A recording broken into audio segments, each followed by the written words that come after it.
भाई और बहनों, ये लगभग 128 पेज की पुस्तक है और इस पुस्तक को मैंने नहीं लिखा है। ये पुस्तक सतलोक आश्रम मैनेजमेंट हरियाणा ने लिखी है और सतलोक आश्रम वालों ने सन 2010 में सतगुरु रामपाल जी के भक्ति विधान के विपरीत, उनकी आज्ञा के विरुद्ध जो एक मनमुखी संगठन खड़ा कर रखा था, जिसका नाम था राष्ट्रीय समाज सेवा समिति।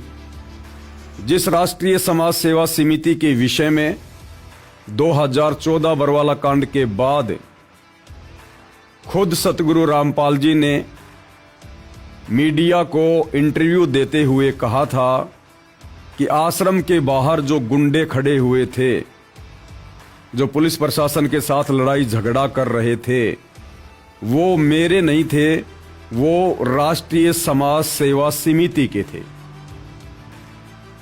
आपको छोटा सा वीडियो सतगुरु रामपाल जी का दिखाते हैं।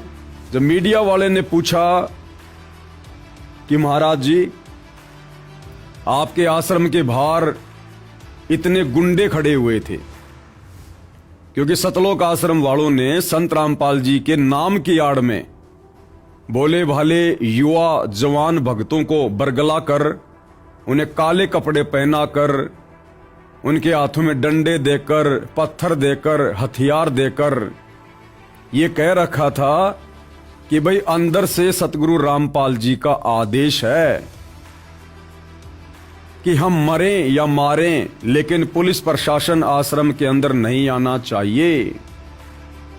ऐसा इन लोगों ने सतगुरु रामपाल जी का झूठा आदेश बेचारे भोले भाले भक्तों को सुनाकर उन्हें भ्रमित किया हुआ था।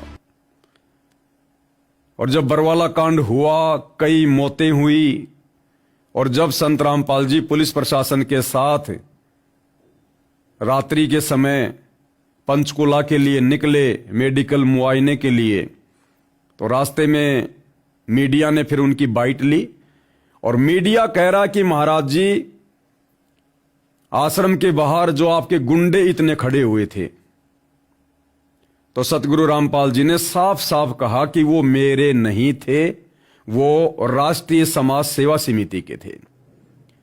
फिर मीडिया वालों ने कहा कि महाराज जी, समिति भी तो आप ही की है।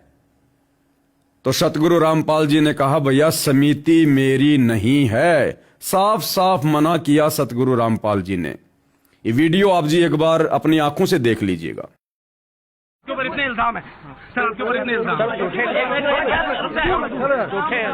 झूठे कैसे हैं आपके ऊपर? आपके गुंडे इतने खड़े थे वहाँ पे, हजारों आदमी हरियाणा पुलिस से। मेरे नीचे राष्ट्रीय समाज सेवा समिति नहीं तो आपकी समिति है।